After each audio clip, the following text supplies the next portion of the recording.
Baik, Bapak Ibu, Saudara, mungkin satu saat Bapak Ibu dan saudara-saudara yang beragama Kristen ditanya oleh siapapun, dan apalagi oleh mereka yang bukan Kristen, apa kelebihan agama Kristen dibanding dengan agama-agama yang lain? Atau lebih praktis lagi, apa kelebihan orang-orang Kristen dari penganut agama yang lain? Saudara, tentu ada banyak jawaban yang dapat dikemukakan oleh kita sebagai orang Kristen. Seperti contoh, hanya orang Kristen yang mempunyai Tuhan Yesus sebagai Juru Selamat. Hanya orang Kristen yang mempunyai kepastian hidup yang kekal. Hanya orang Kristen yang mempunyai hukum kasih dan lain sebagainya dan lain seterusnya. Namun, apakah jawaban-jawaban yang hanya berdasarkan egoisme iman yang seperti itu dapat dipertanggungjawabkan? Saudara, pembacaan Alkitab kita untuk kebaktian saat ini terambil dari Filipi pasal 4 ayat 1 sampai dengan 9. Ini bagian dari surat Rasul Paulus kepada jemaat di Filipi yang sering disebut surat sukacita. Karena berulang kali kata-kata sukacita dan bersukacita muncul di dalamnya. Padahal Rasul Paulus sendiri berada dalam situasi dan kondisi yang sesungguhnya jauh dari perasaan sukacita atau tengah bersukacita. Ia sendiri tidak dalam keberuntungan, saudara, sebab ia tengah berada dalam penjara di kota Roma. Tapi walaupun ia berada dalam penjara, ia tetap mengajak dan mengarahkan hati jemaat kepada sukacita. Sukacita yang tidak dapat direnggut oleh siapapun. Sukacita yang tidak dapat direnggut oleh apapun. Di sini, kualitas sukacita yang dimaksud Rasul Paulus tidak sama dengan yang dimaksud atau yang dipahami kebanyakan orang. Biasanya orang bersukacita karena mengalami keberuntungan. Biasanya orang bersukacita karena mengalami keberuntungan. Pekerjaan sukses, banyak uang, hidup tenang, nyaman, keluarga, semua sehat, mendapat apa yang diinginkan dan lain sebagainya. Akan tetapi ketika keberuntungan yang seperti itu tidak berpihak kepadanya, apakah ia akan tetap bersukacita?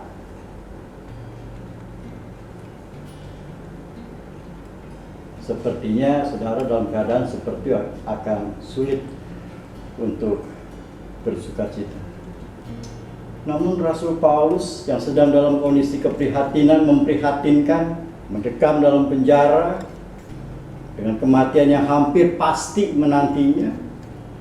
Sementara jemaat pun pada saat itu dalam hari-hari yang kelam, terancam bahaya dan penganiayaan dari orang-orang yang tidak suka pada kekristenan, mengancam ada di hadapan mereka.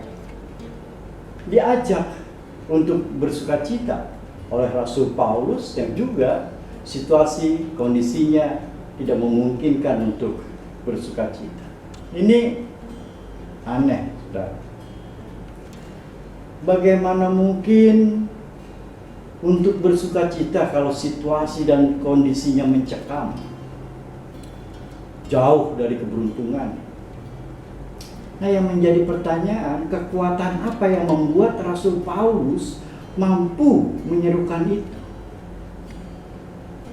Saudara, kekuatan untuk melakukan itu ada tertulis di ayat 5b yang mengatakan, karena Tuhan sudah dekat. Sumber kehidupan kini sudah dekat. Tidak jauh lagi. Tidak jauh seperti dulu yang terpisah akibat dosa. Kini karena Tuhan sudah dekat, maka tidak ada alasan untuk tidak bersukacita. Tidak ada alasan juga untuk menjadi khawatir akan segala sesuatu. Sebab jalan keluar dari kekhawatiran itu sudah mudah. Rasul Paulus katakan, nyatakan saja kekhawatiran itu di dalam doa kepada Tuhan. Kepada Tuhan yang sudah dekat. Serahkan saja semua ketidakmampuan itu kepada Tuhan yang maha mampu. Maka damai sejahtera yang melampaui kemampuan akal akan mencerna dan akan menguasai hati dan pikiran kita. Menurut Rasul Paulus, jangan karena kekhawatiran maka jemaat jadi tidak mampu bersukacita. Ini yang ditekankan oleh Rasul Paulus. Saudara, Rasul Paulus tidak berhenti pada mengemukakan alasan untuk tetap bersukacita dan mendorong jemaat di Filipi untuk tidak khawatir agar memperoleh damai sejahtera. Tetapi ia mendorong jemaat untuk membuktikan sikap orang yang bersukacita. Apa sikap orang yang bersukacita?